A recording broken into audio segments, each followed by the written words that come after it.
Okay, folks, this is where I start. Down at the business end of the snowblower, I start at the augers. Now, what I usually do is I want to, if these are bent in, I'll straighten them out first. And then I'll check my augers and make sure that they're all straight. If not, I will straighten them out. Then I will check the oil on a level surface from my auger gearbox and top off if I need to. I'll also snug up the shear pins, the auger shear pins, the impeller shear pin in the back, and this hardware bolt right there. I'll take out one of the shear pins from the auger, and I'll make sure that it spins. That's what you want to see. Now, if there's any kind of resistance or whatever, you'll want to lubricate your auger gearbox shaft by spraying some oil in here. And in very, very tough cases, you may have to remove the augers to service, which I have a video on. I'll post a link to HSS models service points at the end of this video.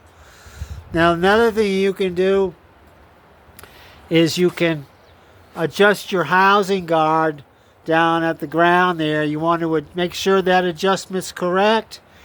And then after that, you want to readjust your housing skid shoes, okay? So that's the initial points that I do. And it only takes a few minutes. It depends on what your machine needs. Now, the next thing I'm going to show you, I'm going to put it up in the service position. Okay, now it's up on the nose. This is a good service position where I can get a lot of work done. I use a 4x4 and make sure it's nice and sturdy. Now, from up here, I can do an awful lot of work. I can check my cables. I can lubricate the cables if I have to by pulling the boot off here and spraying some cable spray down there. Same here. I can put some grease up here where the throttle cable connects. Put a little bit of grease. Spray some lubricating oil in here. I can do the same thing on this side here. If you feel any kind of resistance in your cables, when you apply your cables, you can pull these boots off and spray some cable lube. Check your joystick connection. You want to make sure that your auger handle locks down as it should. You have to pull down your drive handle and make sure that this locks down as it should. If not, it may need some grease in here. Some lubrication spray. Here's your steering handles. You can adjust your steering handles down here. I have a video on that. You want to make sure that they're adjusted correctly. You know, as you go through the machine, you want to make sure all the nuts and bolts are snug, tight, which they get loose over time because of vibration. And you can go down here. You can do your housing guard adjustment down here. Make sure that the housing guard is adjusted correctly. And you put it back on the ground, and then you can readjust your skid shoes. Down here, you can check your auger brake.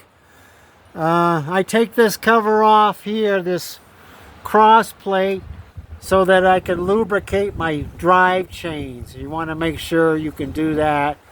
That's very, very important. Making sure that your drive chains are lubricated, okay, folks? And you can go in here, look around and inspect everything, look at the springs and see if they're okay. What else can you do from this position? Trying to think here. Inspection. Okay, let me put it back down on the ground. Now when it's back on the ground, this is when you can just check your adjustments on all your cables and make any necessary adjustments.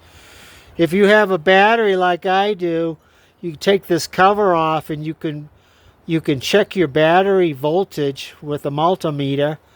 And in the off season, I put a battery tender, a battery maintainer on my battery. Now this battery is 8 years old. Since it was brand new, it still works great. And then going through the machine while it's on the ground, I want to make sure that the recoil works okay.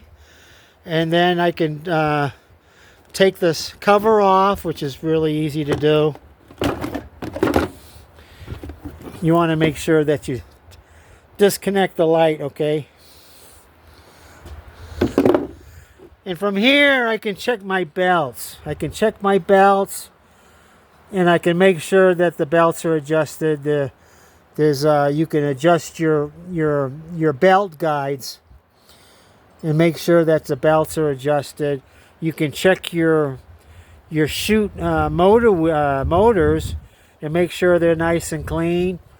You can grease your ring gear for your chute. You can grease up here if it needs be. Grease in here, spray some penetrating oil in here. Okay. And what else? You can check your track adjustment on the ground. You can check your electric starter. You check all your wirings and make sure everything's tied up correctly. Let me think what else.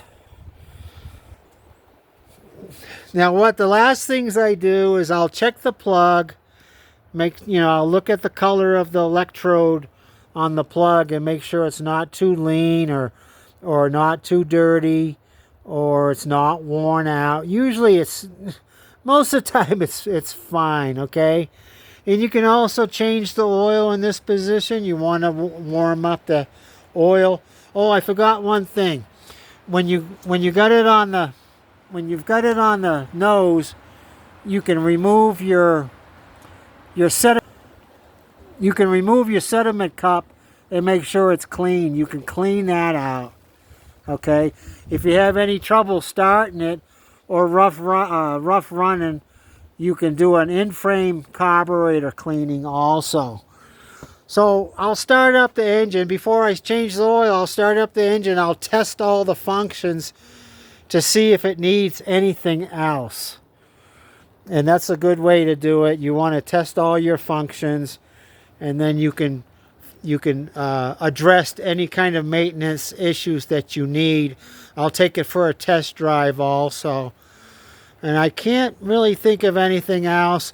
That's quickly the points that I will do when I'm servicing my 928 or 1332 or 724 HSS model. So thanks for watching. Stay tuned for specific videos on the specific maintenance points that I proposed here. I appreciate you watching, and we'll see you next time.